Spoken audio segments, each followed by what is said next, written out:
ਤਿਉਹਾਰਾਂ ਦਾ ਸਮਾਂ ਹੈਗਾ ਤੇ ਸਭ ਤੋਂ ਵੱਡੀ ਗੱਲ ਹੁੰਦੀ ਹੈ ਕਿ ਸਾਡੀ ਸਿਹਤ ਦਾ ਅਸੀਂ ਕਿੰਨਾ ਧਿਆਨ ਰੱਖ ਰਹੇ ਹਾਂ। ਜਿੰਨਾ ਪੰਜਾਬ ਦੇ ਵਿੱਚ ਦੁੱਧ ਦੀ ਪ੍ਰੋਡਕਸ਼ਨ ਹੈਗੀ ਹੈ, ਜਿਹੜੀਆਂ ਮਠਾਈਆਂ ਨੇ ਉਹ ਉਸ ਤੋਂ ਕਿਤੇ ਜ਼ਿਆਦਾ ਬਣਾਈਆਂ ਜਾ ਰਹੀਆਂ, ਖੋਇਆ ਕਿਤੇ ਜ਼ਿਆਦਾ ਪ੍ਰੋਡਿਊਸ ਕੀਤਾ ਜਾ ਰਿਹਾ। ਆਖਰਕਾਰ ਇਹ ਚੀਜ਼ਾਂ ਕੀ ਸਿਹਤ ਮੰਤਰਾਲੇ ਦੇ ਧਿਆਨ ਦੇ ਵਿੱਚ ਨਹੀਂ ਹੈਗੀਆਂ? ਮਠਾਈ ਜਿਹੜੀ ਹੈ ਮਿਲਾਵਟੀ ਹੈਗੀ ਆ, ਉਹਦਾ ਅਸੀਂ ਪਤਾ ਕਿੱਦਾਂ ਕਰ ਸਕਦੇ ਹਾਂ? 70% ਸਾਡੀ ਸਿਹਤ ਜੋ ਅਸੀਂ ਖਾਂਦੇ ਆ ਉਹਦੇ ਕਰਕੇ ਹਰ ਚੀਜ਼ ਆਪ ਹੀ ਪੀਸਣਾ, ਆਟਾ ਆਪ ਹੀ, ਤੇਲ ਕੱਢਣਾ, ਰਵਾਟਾਂ ਤੇ ਜਾਣਾ, ਸਾਰਾ ਕੰਮ ਕਿਚਨ 'ਚ ਹੀ ਹੁੰਦਾ ਸੀ। ਲੇਕਿਨ ਕਿਚਨ ਮੰਦਰ ਹੈ ਸਾਡਾ, ਕਿਚਨ 'ਚੋਂ ਹੀ ਸਾਰਾ ਫੂਡ ਨਿਕਲਦਾ ਹੈ। ਜੋ ਆਪ ਰਸੋਈ 'ਚ ਬਣਾਈਏ ਉਹ ਖਾਈਏ, ਕਦੀ ਬਿਮਾਰ ਨਹੀਂ ਪਾਉਂਦੇ। ਜਿੰਨਾ ਦੁੱਧ ਦੀ ਪ੍ਰੋਡਕਸ਼ਨ ਹੈਗੀ ਆ ਤੇ ਉਹ ਤੋਂ ਕਿਤੇ ਵੱਧ ਦੁੱਧ ਤੇ ਖੋਇਆ ਬਣ ਰਿਹਾ। 13 ਤੋਂ 27 ਲੱਖ ਲੀਟਰ ਦੁੱਧ ਦਾ ਪ੍ਰੋਡਕਸ਼ਨ ਹੁੰਦੀ ਹੈ। ਇਹ ਕੋਈ ਤਿਉਹਾਰਾਂ ਦੇ ਦਿਨਾਂ 'ਚ ਦੁੱਧ ਦੀ ਪ੍ਰੋਡਕਸ਼ਨ ਵਧਣੀ ਤਾਂ ਹੈ ਨਹੀਂ, ਮੱਝਾਂ ਨੇ ਤਾਂ ਉਨਾ ਹੀ ਦੁੱਧ ਦੇਣਾ ਹੈ। ਔਰ ਉਹ ਦੁੱਧ ਦੀ ਕੰਜ਼ੰਪਸ਼ਨ ਪਹਿਲਾਂ ਹੀ ਹਰ ਜਗ੍ਹਾ ਫਿੱਟ ਹੈ। ਜਿਹੜਾ ਦੁੱਧ ਆਏਗਾ ਕਿੱਥੋਂ? ਕੋਈ ਸੋਰਸ ਹੀ ਨਹੀਂ ਹੈ। ਖੋਏ ਨੂੰ ਮੋਟਾ ਕਿੱਦਾਂ ਕੀਤਾ ਜਾਂਦਾ ਹੈ? ਜਾਂ ਮੈਦਾ ਮਿਲਾਇਆ ਜਾਂਦਾ ਹੈ, ਜਾਂ ਬਲੌਟਿੰਗ ਪੇਪਰ ਮਿਲਾਇਆ ਜਾਂਦਾ ਹੈ, ਜਾਂ ਸੂਜੀ ਮਿਲਾਈ ਜਾਂਦੀ ਹੈ, ਜਾਂ ਸੇਵੀਆਂ ਦਾ ਆਟਾ ਮਿਲਾਇਆ ਜਾਂਦਾ ਹੈ। ਮਠਿਆਈਆਂ ਦੇ ਵਿੱਚ ਉਹਨਾਂ ਦੀ ਸ਼ੈਲਫ ਲਾਈਫ ਵਧਾਉਣ ਦੇ ਲਈ ਵੀ ਐਸਿਡ ਪਾਇਆ ਜਾਂਦਾ। ਉਹ ਐਸਿਡ ਆਮ ਲਾਈਫ ਦੇ ਵਿੱਚ ਫਾਰਮਲਿਨ ਦਾ ਇਸਤੇਮਾਲ ਹੁੰਦਾ ਡੈਡ ਬਾਡੀਜ਼ ਨੂੰ ਪ੍ਰੀਜ਼ਰਵ ਕਰਨ ਲਈ। ਕੋਈ ਪਾਰਟ ਲਿਆ ਇੱਥੋਂ ਕੱਟ ਕੇ ਉਹਨੂੰ ਫਾਰਮਲਿਨ 'ਚ ਪ੍ਰੀਜ਼ਰਵ ਕਰਨੇ ਆ। ਜਿਹੜੀ ਮਿਠਾਈਆਂ ਉਹਨਾਂ ਦੀ ਸ਼ੈਲਫ ਲਾਈਫ ਵਧਾਉਣ ਲਈ ਫਾਰਮਲਿਨ ਪਾਈ ਜਾਂਦੀ ਹੈ। ਬਹੁਤ ਵਿਸ਼ੀਅਸ ਸਾਈਕਲ ਹੈ ਔਰ ਹਰ ਸਾਲ ਇਹ ਹੁੰਦਾ, ਲੋਕ ਖਾਂਦੇ ਨੇ ਔਰ ਬਿਮਾਰ ਪੈਂਦੇ। ਗੁਰੂ ਨਾਨਕ ਦੇਵ ਜੀ ਨੇ ਵੀ ਕੋਦਰੇ ਦੀਆਂ ਰੋਟੀਆਂ ਖਾਧੀਆਂ ਸੀ। ਅਸੀਂ ਕੋਦਰੇ ਦਾ ਹਲਵਾ ਬਣਾ ਸਕਦੇ ਹਾਂ, ਅਸੀਂ ਕੋਦਰੇ ਦੇ ਆਟੇ ਨਾਲ ਲੱਡੂ ਬਣਾ ਸਕਦੇ ਹਾਂ, ਕੋਦਰੇ ਦੇ ਆਟੇ ਨਾਲ ਜਲੇਬੀ ਬਣਾ ਸਕਦੇ ਹਾਂ। ਬਲੌਟਿੰਗ ਪੇਪਰ ਮਿਲਾਇਆ ਜਾਂਦਾ ਹੈ, ਦੁੱਧ ਨੂੰ ਆਪਣੇ ਆਪ 'ਚ ਸਮਾ ਲੈਂਦਾ ਹੈ ਤੇ ਹੋਰ ਮੋਟਾ ਹੋ ਜਾਂਦਾ ਹੈ। ਪੇਪਰ ਤਾਂ ਨੁਕਸਾਨ ਕਰੇਗਾ ਹੀ ਕਰੇਗਾ ਨਾ ਜੀ। ਟੀਵੀ ਪੰਜਾਬ ਦੇਖ ਰਹੇ ਹੋ ਤੁਸੀਂ। ਇਸ ਵਕਤ ਤੁਹਾਡੇ ਨਾਲ ਤੁਹਾਡਾ ਆਪਣਾ ਦੋਸਤ ਹਰਦੀਪ ਸਿੰਘ ਭੋਗਲ। ਦੋਸਤੋ, ਇਸ ਵਕਤ ਤਿਉਹਾਰਾਂ ਦਾ ਸਮਾਂ ਹੈਗਾ ਤੇ ਸਭ ਤੋਂ ਵੱਡੀ ਗੱਲ ਹੁੰਦੀ ਹੈ ਕਿ ਸਾਡੀ ਸਿਹਤ ਦਾ ਅਸੀਂ ਕਿੰਨਾ ਧਿਆਨ ਰੱਖ ਰਹੇ ਹਾਂ। ਬਹੁਤ ਸਾਰੀਆਂ ਚੀਜ਼ਾਂ ਨੇ ਜਿਹੜੀਆਂ ਇਸ ਵਕਤ ਇਹਨਾਂ ਸੀਜ਼ਨ ਦੇ ਦੌਰਾਨ, ਕਿਉਂਕਿ ਦੀਵਾਲੀ ਹੈ, ਦੁਸ਼ਹਿਰਾ ਲੰਘ ਕੇ ਗਿਆ ਹੈਗਾ ਤੇ ਹੁਣ ਲਗਾਤਾਰ ਲੋਕ ਮਠਿਆਈਆਂ ਖਰੀਦ ਰਹੇ ਨੇ। ਪਰ ਇੱਕ ਬੜੇ ਹੈਰਾਨ ਕਰਨ ਵਾਲੀ ਗੱਲ ਹੈਗੀ ਕਿ ਜਿੰਨਾ ਪੰਜਾਬ ਦੇ ਵਿੱਚ ਦੁੱਧ ਦੀ ਪ੍ਰੋਡਕਸ਼ਨ ਹੈਗੀ ਹੈ, ਉਸ ਨੂੰ ਅਸੀਂ ਜੇ ਧਿਆਨ ਦੇ ਵਿੱਚ ਰੱਖੀਏ ਤਾਂ ਉਨੀਆਂ ਜਿਹੜੀਆਂ ਮਠਾਈਆਂ ਨੇ ਉਹ ਉਸ ਤੋਂ ਕਿਤੇ ਜ਼ਿਆਦਾ ਬਣਾਈਆਂ ਜਾ ਰਹੀਆਂ, ਖੋਇਆ ਕਿਤੇ ਜ਼ਿਆਦਾ ਪ੍ਰੋਡਿਊਸ ਕੀਤਾ ਜਾ ਰਿਹਾ। ਆਖਰਕਾਰ ਇਹ ਚੀਜ਼ਾਂ ਕੀ ਸਿਹਤ ਮੰਤਰਾਲੇ ਦੇ ਧਿਆਨ ਦੇ ਵਿੱਚ ਨਹੀਂ ਹੈਗੀਆਂ? ਕਿ ਇਹ ਚੀਜ਼ਾਂ ਜਿਹੜੇ ਲੋਕਾਂ ਨੇ ਜ਼ਿੰਮੇਵਾਰੀ ਚੱਕੀ ਹੁੰਦੀ ਸਾਡੀ ਸਿਹਤ ਸਹੂਲਤਾਂ ਦਾ ਖਿਆਲ ਰੱਖਣ ਦੀ, ਕਿ ਉਹਨਾਂ ਦੇ ਧਿਆਨ ਦੇ ਵਿੱਚ ਨਹੀਂ ਹੈਗਾ? ਹਰ ਵਾਰ ਇਦਾਂ ਦੇ ਜਿਹੜੇ ਤੱਥ ਆ, ਆંકੜੇ ਜਿਹੜੇ ਆ ਸਾਹਮਣੇ ਆਉਂਦੇ ਨੇ। ਵੱਡੀ ਮਾਤਰਾ ਦੇ ਵਿੱਚ ਨਕਲੀ ਖੋਇਆ ਜਿਹੜਾ ਹੈਗਾ ਉਹ ਵੀ ਬਰਾਮਦ ਕੀਤਾ ਜਾਂਦਾ। ਅੱਜ ਅਸੀਂ ਜ਼ਿਆਦਾ ਗੱਲਬਾਤ ਕਰਨੀ ਹੈ ਸਾਡੇ ਨਾਲ ਡਾਕਟਰ ਖਰਬੰਦਾ ਨੇ। ਗੱਲਬਾਤ ਕਰਕੇ ਸਮਝਣਾ ਹੈਗਾ ਕਿ ਇਸ ਸੀਜ਼ਨ ਦੇ ਦੌਰਾਨ ਅਸੀਂ ਆਪਣੀ ਸਿਹਤ ਦਾ ਧਿਆਨ ਕਿਵੇਂ ਰੱਖੀਏ, ਖਿਆਲ ਕਿਵੇਂ ਰੱਖੀਏ। ਲੰਮਾ ਸਮਾਂ ਹੋ ਗਿਆ, ਸਿਹਤ ਸਹੂਲਤਾਂ ਦੇ ਬਾਰੇ ਬੜਾ ਲੰਮਾ ਤਜਰਬਾ ਰੱਖਦੇ ਨੇ। ਗੱਲਬਾਤ ਕਰਕੇ ਤਮਾਮ ਵਿਸ਼ੇ ਤੇ ਗੱਲਬਾਤ ਕਰਨੀ ਤੇ ਨਾਲ ਇਹ ਵੀ ਸਮਝਣਾ ਹੈਗਾ ਕਿ ਜੇ ਇੰਪਿਓਰਿਟੀਜ਼ ਹੈਗੀਆਂ ਨੇ, ਜੇ ਮਠਿਆਈ ਜਿਹੜੀ ਹੈ ਮਿਲਾਵਟੀ ਹੈਗੀ ਆ, ਉਹਦਾ ਅਸੀਂ ਪਤਾ ਕਿੱਦਾਂ ਕਰ ਸਕਦੇ ਹਾਂ? ਡਾਕਟਰ ਸਾਹਿਬ, ਸਭ ਤੋਂ ਪਹਿਲਾਂ ਬਹੁਤ ਬਹੁਤ ਸਵਾਗਤ ਤੁਹਾਡਾ। ਸ਼ੁਕਰੀਆ ਡਾਕਟਰ ਸਾਹਿਬ, ਇੱਕ ਬੜੀ ਅਹਿਮ ਚੀਜ਼ ਹੈ ਕਿ ਸਿਹਤ ਸਭ ਤੋਂ ਜ਼ਰੂਰੀ ਹੈਗੀ ਆ। ਸਿਹਤ ਤੋਂ ਬਾਅਦ ਹੀ ਸਾਰੀਆਂ ਚੀਜ਼ਾਂ ਆਉਂਦੀਆਂ। ਜੇ ਆਦਮੀ ਤੰਦਰੁਸਤ ਹੈਗਾ ਤਾਂ ਉਸ ਤੋਂ ਬਾਅਦ ਹੀ ਅਗਲੇ ਕੋਈ ਵੀ ਉਹਦੀ ਜ਼ਿੰਦਗੀ ਦੇ ਵਿੱਚ ਕੋਈ ਕੰਮ ਉਹ ਕਰ ਸਕਦਾ ਹੈਗਾ। ਸੀਜ਼ਨ ਚੱਲ ਰਿਹਾ ਹੈਗਾ ਤਿਉਹਾਰਾਂ ਦਾ, ਤੇ ਇਸ ਸੀਜ਼ਨ ਦੇ ਵਿੱਚ ਸਭ ਤੋਂ ਪਹਿਲਾਂ ਖਿਆਲ ਕਿਵੇਂ ਰੱਖਣਾ ਹੈਗਾ? ਦੇਖੋ, ਸਿਹਤ ਜਿਹੜੀ ਹੈ ਨਾ ਉਹ ਸਾਡੀ ਰਸੋਈ ਚੋਂ ਮਿਲਦੀ ਹੈ। 70% ਸਾਡੀ ਸਿਹਤ ਜੋ ਅਸੀਂ ਖਾਂਦੇ ਆ ਉਹਦੇ ਕਰਕੇ ਹੈ ਤੇ 30% ਐਕਸਰਸਾਈਜ਼ ਕਰਕੇ ਹੈ। ਤਾਂ 70% ਬਹੁਤ ਵੱਡੀ ਅਮਾਊਂਟ ਹੈ। ਜੋ ਅਸੀਂ ਖਾਂਦੇ ਆ, ਜੇ ਉਹੀ ਸਾਡਾ ਜਿਹੜਾ ਆਹਾਰ ਹੈ ਉਹੀ ਸਾਡੀ ਦਵਾਈ ਹੈ। ਜਿਹੜੀ ਸਾਡੀ ਕਿਚਨ ਹੁੰਦੀ ਸੀ ਅੱਜ ਤੋਂ 50-60 ਸਾਲ ਪਹਿਲਾਂ, ਉਹਦੇ 'ਚ ਹਰ ਕੰਮ ਹੱਥ ਨਾਲ ਹੁੰਦਾ ਸੀ। ਸਾਡੀ ਮਾਤਾਵਾਂ ਭੈਣਾਂ ਸਾਰੀ ਫਿਜ਼ੀਕਲ ਐਕਟੀਵਿਟੀ ਵੀ ਉੱਥੇ ਹੋ ਜਾਂਦੀ ਸੀ। ਹਰ ਚੀਜ਼ ਆਪ ਹੀ ਪੀਸਣਾ, ਆਟਾ ਆਪ ਹੀ, ਤੇਲ ਕੱਢਣਾ, ਰਵਾਟਾਂ ਤੇ ਜਾਣਾ, ਸਾਰਾ ਕੰਮ ਕਿਚਨ 'ਚ ਹੀ ਹੁੰਦਾ ਸੀ। ਲੇਕਿਨ ਕਿਚਨ ਮੰਦਰ ਹੈ ਸਾਡਾ, ਕਿਚਨ 'ਚੋਂ ਹੀ ਸਾਰਾ ਫੂਡ ਨਿਕਲਦਾ ਹੈ। ਲੇਕਿਨ ਹੁਣ ਦੇਖੋ, ਅੱਜ ਦੀ ਡੇਟ 'ਚ ਹਰ ਚੀਜ਼ ਪ੍ਰੋਸੈਸਡ ਹੋ ਗਈ ਹੈ, ਹਰ ਚੀਜ਼ ਪੈਕੇਜਡ ਫੂਡ ਹੈ। ਜੇ ਅਸੀਂ ਸਿਹਤਮੰਦ ਰਹਿਣਾ ਚਾਹੁੰਦੇ ਹਾਂ ਤਾਂ ਕੁਦਰਤ ਦੇ ਨੇੜੇ ਰਹੀਏ, ਪ੍ਰੋਸੈਸਡ ਫੂਡ ਨਾ ਖਾਈਏ, ਜੋ ਆਪ ਰਸੋਈ 'ਚ ਬਣਾਈਏ ਉਹ ਖਾਈਏ, ਕਦੀ ਬਿਮਾਰ ਨਹੀਂ ਪਾਵਾਂਗੇ। ਸਰ, ਹੁਣ ਜਿੱਦਾਂ ਅਸੀਂ, ਕਿਉਂਕਿ ਤੁਹਾਡੇ ਕੋਲ ਆਉਣ ਦਾ ਮਕਸਦ ਇਹ ਸੀਗਾ ਕਿਉਂਕਿ ਤਿਉਹਾਰਾਂ ਦਾ ਸੀਜ਼ਨ ਚੱਲ ਰਿਹਾ ਹੈਗਾ। ਆਮ ਤੌਰ ਤੇ ਅਸੀਂ ਦੇਖਦੇ ਹਾਂ ਕਿ ਮਠਾਈਆਂ ਦਾ ਆਦਾਨ ਪ੍ਰਦਾਨ ਵੱਡੇ ਪੱਧਰ ਤੇ ਹੋਣਾ, ਲੋਕਾਂ ਨੇ ਵਧਾਈ ਦੇਣੀ ਆ, ਹੈ ਨਾ, ਇਸ ਸਮਾਗਮ ਦੀ। ਪਰ ਨਾਲ ਦੀ ਨਾਲ ਕਿਤੇ ਨਾ ਕਿਤੇ ਇਸ ਦੌਰਾਨ ਸਿਹਤ ਦੇ ਨਾਲ ਸਿੱਧਾ ਖਿਲਵਾੜ ਹੋ ਜਾਂਦਾ, ਕਿਉਂਕਿ ਆંકੜੇ ਸਾਫ਼ ਤੌਰ ਤੇ ਕਹਿੰਦੇ ਕਿ ਜਿੰਨੀ ਪ੍ਰੋਡਕਸ਼ਨ ਪੰਜਾਬ ਦੀ ਹੈਗੀ, ਅਸੀਂ ਪੰਜਾਬ ਦੀ ਗੱਲ ਕਰਕੇ ਚੱਲਦੇ ਹਾਂ, ਵੀ ਜਿੰਨਾ ਦੁੱਧ ਦੀ ਪ੍ਰੋਡਕਸ਼ਨ ਹੈਗੀ ਆ ਤੇ ਉਹ ਤੋਂ ਕਿਤੇ ਵੱਧ ਦੁੱਧ ਤੇ ਖੋਇਆ ਬਣ ਰਿਹਾ ਹੈ। ਠੀਕ ਹੈ, ਦੇਖੋ ਪੰਜਾਬ 'ਚ ਲਗਭਗ 7% ਆਪਣਾ ਮਿਲਕ ਦੀ ਪ੍ਰੋਡਕਸ਼ਨ ਹੈ ਪੂਰੇ ਹਿੰਦੁਸਤਾਨ 'ਚ। ਬੜਾ ਵੱਡਾ ਪ੍ਰੋਡਕਸ਼ਨ ਹੈਗੀ ਹੈ ਸਾਡੀ। ਤੇ 3.5 lakh dairy farmer milk fed ਨਾਲ ਜੁੜੇ ਹੋਏ ਨੇ ਔਰ ਇਹਨਾਂ ਦੀ ਜਿਹੜੀ ਪ੍ਰੋਡਕਸ਼ਨ ਹੈ ਉਹ 13 ਲੱਖ ਤੋਂ ਲੈ ਕੇ 27 ਲੱਖ ਹੈ।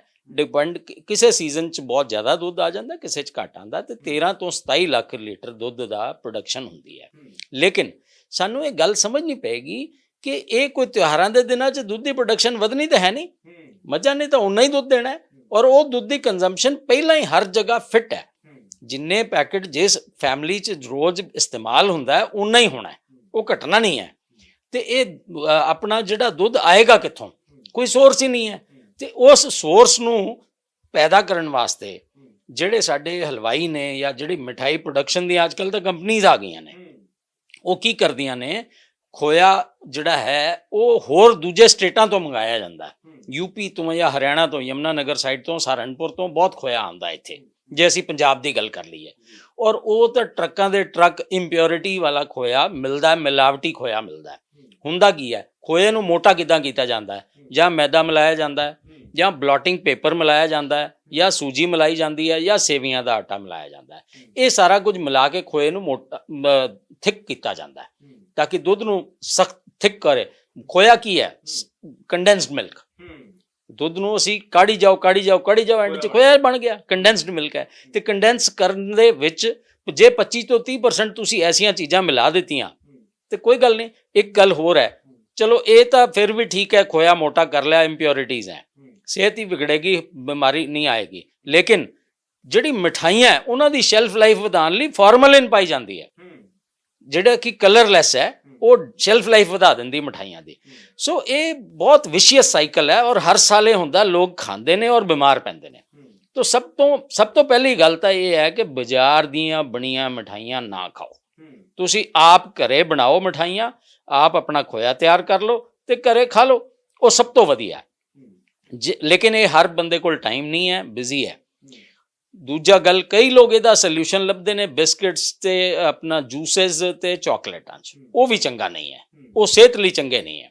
ਜਿਹੜੀਆਂ ਸਾਡੀਆਂ ਮਿਠਾਈਆਂ ਨੇ, ਮੈਂ ਤੁਹਾਨੂੰ ਬਾਰ-ਬਾਰ ਕਿਹਾ, ਅਸੀਂ ਉਹਦੇ 'ਚ ਕੇਸਰ ਪਾਈਏ, ਅਸੀਂ ਉਹਦੇ 'ਚ ਇਲਾਇਚੀਆਂ ਪਾਈਏ। ਸਾਡੀ ਰਸੋਈ 'ਚ ਤਾਂ ਦਵਾਈਆਂ ਦਾ ਖਜ਼ਾਨਾ ਹੈ, ਅਸੀਂ ਜਿੰਨੇ ਹਰਬਸ ਪਾਵਾਂਗੇ ਉਹ ਦਵਾਈਆਂ ਦਾ ਕੰਮ ਕਰਦੇ ਨੇ।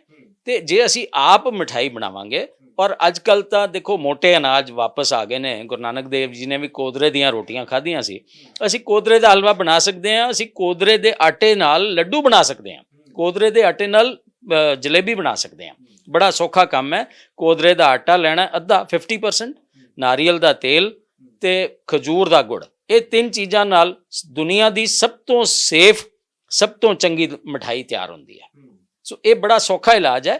ਲੇਕਿਨ ਅੱਜ ਜਿੱਦਾਂ ਹੁਣ ਅਸੀਂ ਚਰਚਾ ਕਰ ਰਹੇ ਹਾਂ ਕਿ ਇੰਪਿਓਰਿਟੀਜ਼ ਤੇ ਕਿੱਦਾਂ ਜਾਈਏ, ਸੋ ਸਭ ਤੋਂ ਪਹਿਲਾਂ ਤਾਂ ਦੇਖੋ, ਜਿਹੜੇ ਦੁਕਾਨਦਾਰ ਨੇ ਉਹ 2-2 ਮਹੀਨੇ ਪਹਿਲਾਂ ਮਿਠਾਈ ਬਣਾ ਕੇ ਤਿਆਰ ਕਰਕੇ ਰੱਖਦੇ ਨੇ, ਇੰਨਾ ਸਟਾਕ ਚਾਹੀਦਾ ਹੁੰਦਾ। ਬੜੀ ਅਹਿਮ ਚੀਜ਼ ਆ। ਆਪਾਂ ਉੱਧਰ ਜਾਣ ਤੋਂ ਪਹਿਲਾਂ ਤੁਸੀਂ 2 ਬੜੀਆਂ ਅਹਿਮ ਗੱਲਾਂ ਕਹੀਆਂ ਕਿ ਮੋਟਾ ਕਰਨ ਦੇ ਲਈ ਫਾਰਮਲ, ਇੱਕ ਤਾਂ ਸਿੱਧਾ ਬਲੋਟਿੰਗ ਪੇਪਰ, ਇਹ ਜਿਹੜਾ ਬਲੋਟਿੰਗ ਪੇਪਰ ਹੈਗਾ, ਇਹ ਕਿੱਥੇ ਯੂਜ਼ ਹੁੰਦਾ ਹੈ ਸਰ? ਇਹ ਥਿਕ ਕਰਨ ਲਈ, ਕਿਉਂਕਿ ਉਹ ਪੇਪਰ ਹੈ। ਬਲੋਟਿੰਗ ਪੇਪਰ ਜੇ ਤੁਸੀਂ ਆਮ ਕਿਉਂਕਿ ਆਮ ਭਾਸ਼ਾ ਦੇ ਵਿੱਚ ਲੋਕਾਂ ਨੂੰ ਇਹ ਵੀ ਪਤਾ ਹੋਣਾ ਚਾਹੀਦਾ ਨਾ, ਇਹਦੀ ਉੱਦਾਂ ਵਰਤੋਂ ਕੀ ਹੈਗੀ। ਉੱਦਾਂ ਵਰਤੋਂ ਲੈਬੋਰਟਰੀਜ਼ 'ਚ ਹੁੰਦਾ ਹੈ। ਅਸੀਂ ਲੋਕ ਲੈਬ 'ਚ ਸਾਇੰਸ ਟੈਸਟ ਕਰਨ ਵਾਸਤੇ ਲਿਟਮਸ ਪੇਪਰ ਜਾਂ ਬਲੋਟਿੰਗ ਪੇਪਰ ਇਸਤੇਮਾਲ ਕਰਦੇ ਹਾਂ। ਕਈ ਇੰਡਸਟਰੀਆਂ 'ਚ ਯੂਜ਼ ਹੁੰਦਾ ਬਲੋਟ, ਜਿੱਥੇ ਲਿਕੁਇਡ ਹੈ ਉਹਨੂੰ ਸੋਕ ਕਰਨ ਵਾਸਤੇ। ਇਹ ਸਾਰਾ ਲਿਕੁਇਡ ਸੋਕ ਲੈਂਦਾ, ਦੁੱਧ ਨੂੰ ਆਪਣੇ ਆਪ 'ਚ ਸਮਾ ਲੈਂਦਾ ਤੇ ਹੋਰ ਮੋਟਾ ਹੋ ਜਾਂਦਾ। ਸੋ ਸੌਖਾ ਹੈ, 25 ਤੋਂ 30-40%, ਔਰ ਪੇਪਰ ਤਾਂ ਨੁਕਸਾਨ ਕਰੇਗਾ ਹੀ ਕਰੇਗਾ ਨਾ ਜੀ। ਇੱਕ ਤੁਸੀਂ ਜ਼ਿਕਰ ਕੀਤਾ ਕਿ ਮਿਠਾਈਆਂ ਦੇ ਵਿੱਚ ਉਹਨਾਂ ਦੀ ਸ਼ੈਲਫ ਲਾਈਫ ਵਧਾਉਣ ਦੇ ਲਈ ਵੀ ਐਸਿਡ ਪਾਇਆ ਜਾਂਦਾ, ਉਹ ਐਸਿਡ ਆਮ ਲਾਈਫ ਦੇ ਵਿੱਚ ਫਾਰਮਲਿਨ ਪਾਇਆ ਜਾਂਦਾ। ਫਾਰਮਲਿਨ ਦਾ ਇਸਤੇਮਾਲ ਹੁੰਦਾ ਡੈਡ ਬਾਡੀਜ਼ ਨੂੰ ਪ੍ਰੀਜ਼ਰਵ ਕਰਨ ਲਈ। ਤੇ ਮੈਡੀਕਲ ਸਾਇੰਸਿਸ 'ਚ ਜਿੰਨੇ ਸਾਡੇ ਟੈਸਟ ਹੁੰਦੇ ਨੇ, ਜੇ ਕੋਈ ਅਸੀਂ ਬਾਇਓਪਸੀ ਲਈ ਚੀਜ਼ ਭੇਜਣੀ ਹੈ, ਕੋਈ ਪਾਰਟ ਲਿਆ ਇੱਥੋਂ ਕੱਟ ਕੇ, ਉਹਨੂੰ ਫਾਰਮਲਿਨ 'ਚ ਪ੍ਰੀਜ਼ਰਵ ਕਰਨੇ ਆ। ਉਹ ਪ੍ਰੀਜ਼ਰਵੇਟਿਵ ਹੈ ਔਰ ਉਹ ਬੜਾ ਸਟਰੋਂਗ ਸਮੈਲਿੰਗ ਹੈ, ਲੇਕਿਨ ਕਲਰਲੈਸ ਹੁੰਦਾ, ਉਹਦਾ ਪਤਾ ਨਹੀਂ ਲੱਗਦਾ। ਉਹਦਾ ਪਤਾ ਇੱਦਾਂ ਲੱਗਦਾ ਹੈ ਕਿ ਸਲਫਿਊਰਿਕ ਐਸਿਡ ਲਓ ਔਰ ਉਹ ਉਹਦੇ 'ਚ ਪਾ ਦਿਓ ਤੇ ਇੱਕ ਰੈੱਡ ਕਲਰ ਦੀ ਰਿੰਗ ਬਣ ਜਾਏਗੀ।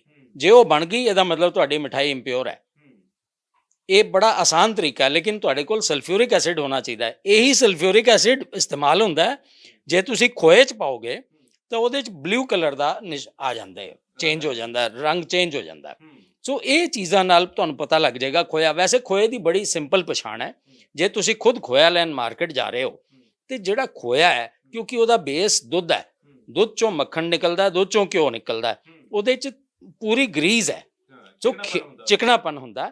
ਤੇ ਜਦੋਂ ਤੁਸੀਂ ਥੋੜਾ ਜਿਹਾ ਖੋਏ ਦਾ ਪੀਸ ਲੈ ਕੇ ਆਪਣੀ ਹਥੇਲੀ ਤੇ ਰਗੜੋਗੇ ਤੇ ਉਹ ਤੁਹਾਡੇ ਹਥੇਲੀ ਤੇ ਗਰੀਸ ਜਾਂ ਆਇਲ ਦਾ ਪੂਰਾ ਨਿਸ਼ਾਨ ਆਉਣਾ ਚਾਹੀਦਾ। ਇੱਕ ਹੋਰ ਗੱਲ, ਦੁੱਧ ਜਿਹੜਾ ਖੋਇਆ ਹੈ ਉਹਦੀ ਬੇਸਿਕ ਹਲਕੀ ਜਿਹੀ ਮਿਠਾਸ ਹੁੰਦੀ ਹੈ ਟੇਸਟ 'ਚ। ਸੋ ਉਹਨੂੰ ਤੁਸੀਂ ਤਲੀ ਤੇ ਰਗੜ ਲਓ ਤੇ ਮਾੜਾ ਜਿਹਾ ਟੇਸਟ ਕਰਕੇ ਦੇਖ ਲਓ, ਜੇ ਉਹ ਮਿੱਠਾ ਹੈ ਔਰ ਜੇ ਉਹਦੇ 'ਚ ਆਇਲ ਦੀ ਗਰੀਸ ਦੀ ਮਾਤਰਾ ਹੈ ਤਾਂ ਉਹ ਪਿਓਰ ਹੈ, ਜੇ ਨਹੀਂ ਹੈ, ਜੇ ਉਹ ਸੁੱਕਾ ਹੈ, ਜੇ ਮਿਕਸ ਪਿਓਰਿਟੀਜ਼ ਇੰਪਿਓਰਿਟੀਜ਼ ਹੋਣਗੀਆਂ, ਜੇ ਬਲੋਟਿੰਗ ਪੇਪਰ ਵਰਗੀ ਚੀਜ਼ ਮਿਲਾਈ ਹੈ ਤੇ ਉਹ ਸਾਰਾ ਘਿਓ ਪੀ ਜਾਣਗੀਆਂ ਤੇ ਤੁਹਾਨੂੰ ਘਿਓ ਨਹੀਂ ਦਿਖੇਗਾ, ਉਹਦੇ 'ਚੋਂ ਨਹੀਂ ਦਿਖੇਗਾ ਤੇ ਇੰਪਿਓਰ ਹੈ। ਬੜਾ ਆਸਾਨ ਤਰੀਕਾ ਹੈ ਇਹ, ਬਹੁਤ ਸੌਖਾ ਤਰੀਕਾ ਮੈਂ ਦੱਸ ਰਿਹਾ ਤੁਹਾਨੂੰ। ਅਦਰਵਾਈਜ਼ ਸਾਡੇ ਕੋਲ ਬੜੇ ਸਾਰੇ ਟੈਸਟ ਨੇ, ਤੁਹਾਨੂੰ ਮੈਂ ਦੱਸਿਆ ਸਲਫਿਊਰਿਕ ਐਸਿਡ ਦਾ ਇਸਤੇਮਾਲ ਕਰਕੇ ਅਸੀਂ ਰੈੱਡ ਔਰ ਬਲੂ ਵਾਲਾ ਜਿਹੜਾ ਟੈਸਟ ਕਰਦੇ ਹਾਂ ਉਹ ਕੀਤਾ ਜਾ ਸਕਦਾ। ਬੜੀ ਅਹਿਮ ਚੀਜ਼ ਹੈ, ਕਿਉਂਕਿ ਆਮ ਲੋਕਾਂ ਦੇ ਕੋਲ ਸਲਫਿਊਰਿਕ ਐਸਿਡ ਨਹੀਂ ਹੋਵੇਗਾ ਤਾਂ ਉਹ ਇਸ ਤਰੀਕੇ ਨਾਲ ਹੱਥ ਤੇ ਮਲ ਕੇ ਦੇਖ ਸਕਦੇ ਨੇ ਕਿ ਕਿਸ ਤਰੀਕੇ ਨਾਲ ਇੰਪਿਓਰਿਟੀ ਹੈ ਜਾਂ ਨਹੀਂ ਹੈ। ਸਰ ਇੱਥੇ ਇਹ ਵੀ ਚੀਜ਼ਾਂ ਧਿਆਨ ਮੰਗਦੀਆਂ ਕਿ ਹੁਣ ਕਿਉਂਕਿ ਅਸੀਂ ਕਿਸੇ ਨੂੰ ਮਨਾ ਨਹੀਂ ਕਰ ਸਕਦੇ। ਹੁਣ ਤੁਹਾਡੇ ਘਰ ਕੋਈ ਗਿਫਟ ਲੈ ਕੇ ਆ ਗਿਆ, ਮਿਠਾਈ ਲੈ ਕੇ ਆ ਗਿਆ, ਉਹਨੂੰ ਅਸੀਂ ਮਨਾ ਨਹੀਂ ਕਰ ਸਕਦੇ। ਤੁਸੀਂ ਇੱਕ ਜ਼ਿਕਰ ਸ਼ੁਰੂ ਕੀਤਾ ਸੀਗਾ ਕਿ ਚਾਕਲੇਟਸ ਜਿਹੜੀਆਂ ਹੈਗੀਆਂ ਜਾਂ ਹੋਰ ਚੀਜ਼ਾਂ ਵੀ ਆ ਰਹੀਆਂ ਉਹ ਵੀ ਬੜੀਆਂ ਘਾਤਕ ਨੇ, ਕਿਉਂਕਿ ਐਕਸਪਾਇਰੀ ਡੇਟਸ ਨਹੀਂ ਲਿਖੀਆਂ ਹੁੰਦੀਆਂ, ਬਹੁਤ ਸਾਰੀਆਂ ਚੀਜ਼ਾਂ ਉਹਦੇ ਵਿੱਚ ਵੀ ਭੇਦ ਹੈਗੇ ਨੇ। ਬਿਲਕੁਲ ਭੇਦ ਹੈਗੇ ਨੇ ਜੀ। ਦੇਖੋ ਕੰਪਨੀਆਂ, ਤੁਸੀਂ ਗੱਲ ਤਾਂ ਉਹੀ ਹੈ, ਜਿਹੜੀ ਮਿਠਾਈਆਂ ਦੀ ਸੀ ਉਹੀ ਚਾਕਲੇਟਾਂ ਦੀ ਹੈ। ਕੰਪਨੀਆਂ ਨੂੰ ਪਤਾ ਹੈ ਕਿ ਇਸ ਵਕਤ ਚਾਕਲੇਟਾਂ ਦੀ ਸੇਲ ਰੱਜ ਕੇ ਹੋਣੀ ਹੈ।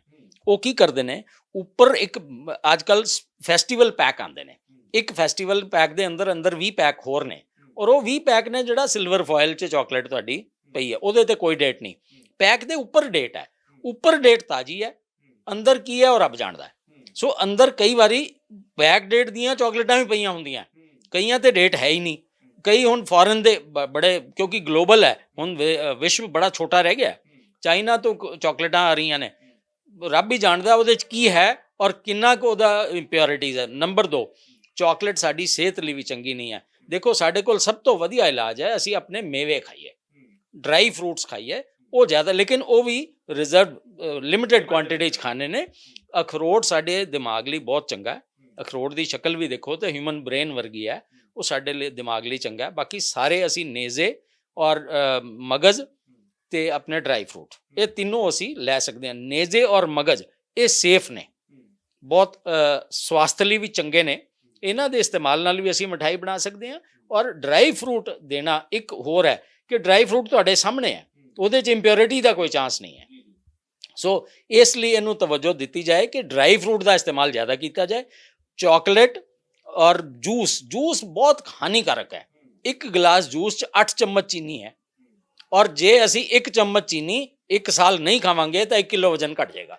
ਹੁਣ 8 ਚਮਚ ਚੀਨੀ ਇੱਕ ਜੂਸ ਦੇ ਗਲਾਸ 'ਚ ਹੈ, ਜੇ ਤੁਸੀਂ ਦਿਨ 'ਚ 2 ਜੂਸ ਦੇ ਗਲਾਸ ਪੀ ਲਏ ਤੇ 16 ਚਮਚ ਚੀਨੀ ਤੁਹਾਡੇ ਅੰਦਰ ਆ ਗਈ।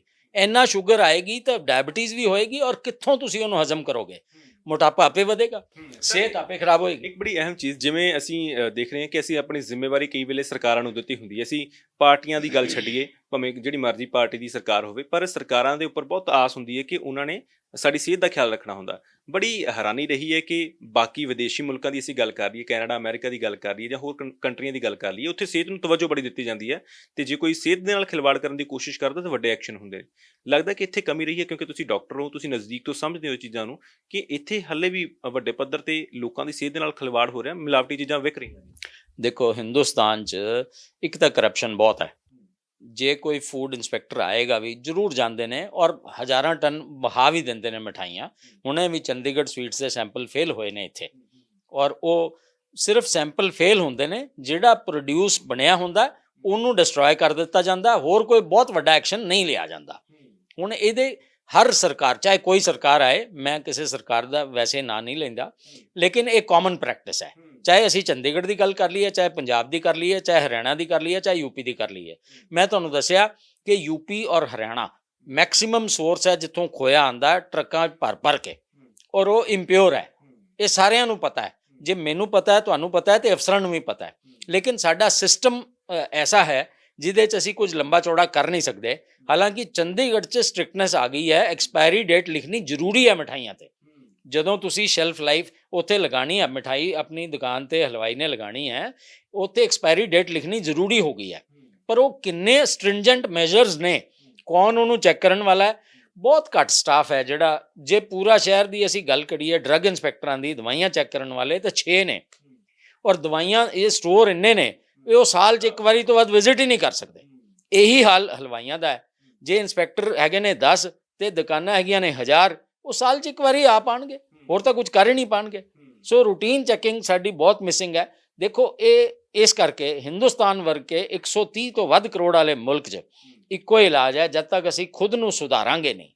ਜੇ ਮੈਂ ਅੱਜ ਹਲਵਾਈ ਹਾਂ, ਮੈਂ ਆਪਣੇ ਆਪ ਨੂੰ ਸੁਧਾਰਾਂ, ਮੈਂ ਪਿਓਰ ਵੇਚਾਂ, 2 ਰੁਪਏ ਮਾਰਕੀਟ ਤੋਂ ਮਹਿੰਗਾ ਵੇਚਾਂ, ਮੈਨੂੰ ਇਹ ਪੱਕਾ ਵਿਸ਼ਵਾਸ ਹੈ ਕਿ ਜੇ ਮੇਰਾ ਪ੍ਰੋਡਕਟ ਚੰਗਾ ਹੋਏਗਾ ਤਾਂ ਡੈਫੀਨੇਟਲੀ ਦੇਖੋ 2-3 ਬ੍ਰਾਂਡ ਨੇ ਜਿਹੜੇ ਚੰਡੀਗੜ੍ਹ 'ਚ ਵੀ, ਜੇ ਅਸੀਂ ਪੰਜਾਬ ਦੀ ਗੱਲ ਕਰ ਲਈਏ ਤਾਂ 2 ਜਾਂ 3 ਬ੍ਰਾਂਡ ਨੇ ਜਿਹੜੇ ਵਿਸ਼ਵਸਨੀय ਗਿਣੇ ਜਾਂਦੇ ਨੇ, ਬਾਕੀਆਂ ਨੂੰ ਕੋਈ ਵਿਸ਼ਵਾਸ ਨਹੀਂ ਰੱਖਦਾ।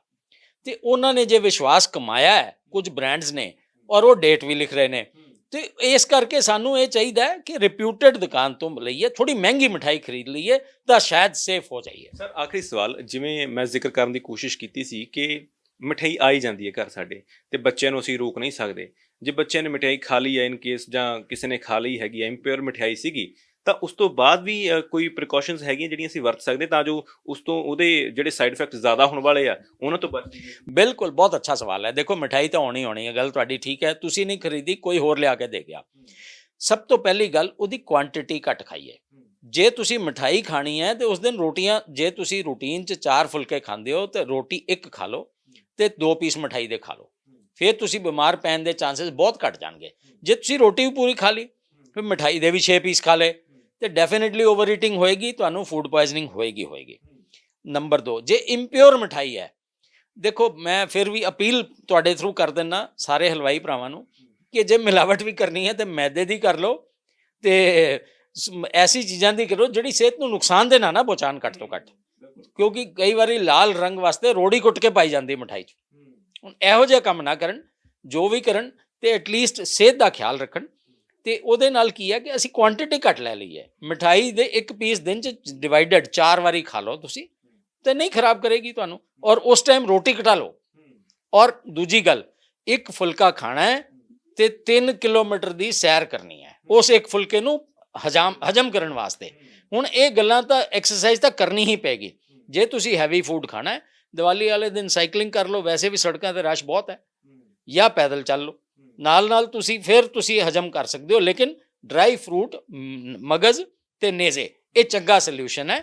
ਇਹਦੇ ਤੇ ਜੇ ਆਪਾਂ ਰਹਾਂਗੇ ਤਾਂ ਸਿਹਤਮੰਦ ਰਹਾਂਗੇ। ਆਖਰੀ ਸਵਾਲ, ਕਿਉਂਕਿ ਮੈਨੂੰ ਹੁਣ ਤੁਸੀਂ ਜ਼ਿਕਰ ਕੀਤਾ ਕਿ ਸੈਰ ਕਰ ਲਓ, ਤੇ ਮੈਨੂੰ ਇਹ ਵੀ ਹੁੰਦਾ ਕਿਉਂਕਿ ਪੋਲਿਊਸ਼ਨ ਬੜਾ ਹੋਣਾ, ਤੇ ਅਖੀਰ ਤੇ ਉਹ ਤੋਂ ਵੀ ਥੋੜੀ ਜਿਹੀ ਸਲਾਹ ਦੇ ਦਿਓ ਵੀ ਪੋਲਿਊਸ਼ਨ ਤੋਂ ਕਿਸ ਤਰੀਕੇ ਨਾਲ ਬਚਣਾ। ਦੇਖੋ ਇਹ ਚੰਗੀ ਗੱਲ ਹੈ, ਗ੍ਰੀਨ ਪਟਾਕਿਆਂ ਦੀ ਗੱਲ ਹੋ ਰਹੀ ਹੈ ਇਸ ਵਾਰੀ। ਸਿਰਫ ਲਾਇਸੈਂਸ ਗ੍ਰੀਨ ਪਟਾਕਿਆਂ ਦਾ ਹੈ ਤੇ ਸ਼ਾਮ ਨੂੰ 2 ਘੰਟੇ ਦਾ ਹੈ, ਚਾਹੇ ਅਸੀਂ ਹਰਿਆਣੇ ਦੀ ਗੱਲ ਕਰ ਰਹੀ ਹੈ, ਚਾਹੇ ਪੰਜਾਬ ਦੀ, ਚਾਹੇ ਚੰਡੀਗੜ੍ਹ ਦੀ।